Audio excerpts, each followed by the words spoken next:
Hi, welcome back. This is the second sofa session. In this second session, we will first reflect on all the topics that we saw at the discussion forum.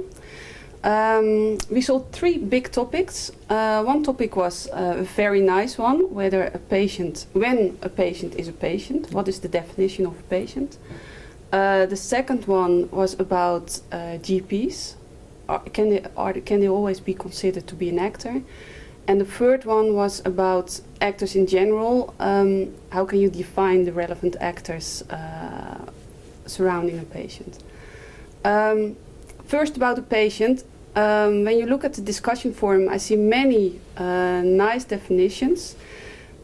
I think the most important thing is that you have a definition yourself. And here at the Technical University for Medicine, the definition that we use for a patient is that a patient is under treatment from a medical specialist, and that could be someone from the hospital, or it could be someone, could be a GP, or it could be a physiotherapist, but they should in some way be connected or be linked to a medical specialist, because otherwise, for us, the assignments can become a bit vague and can be more preventive medicine or yeah, so that's our definition.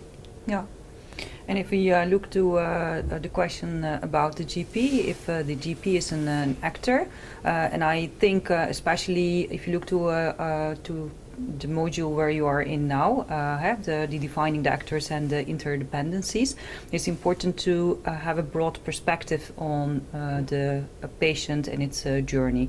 So at this stage it's definitely an actor, but later on, depending on your design goal, you can whether include the GP as a relevant actor or not.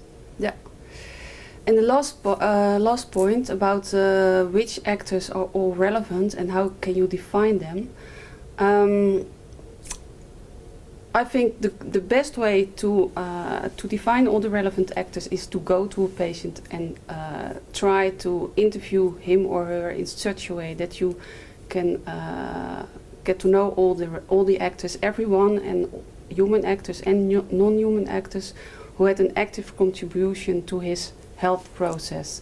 So of course when you interview someone, you cannot directly ask, well, who are your actors, but you can ask in detail about his or her experience from start to end and ask further. So listen carefully to what the patient is telling you and ask further. So ask what kind of tools did you use, what kind of products did you use, what kind of people did you encounter during all these experiences. Mm-hmm.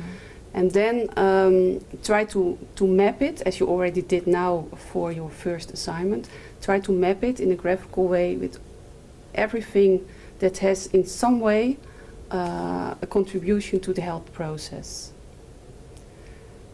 All right, we think this helps. We hope this helps. Yeah. And and thank you very much for all the questions on the keep forum. on posting them on the discussion forum.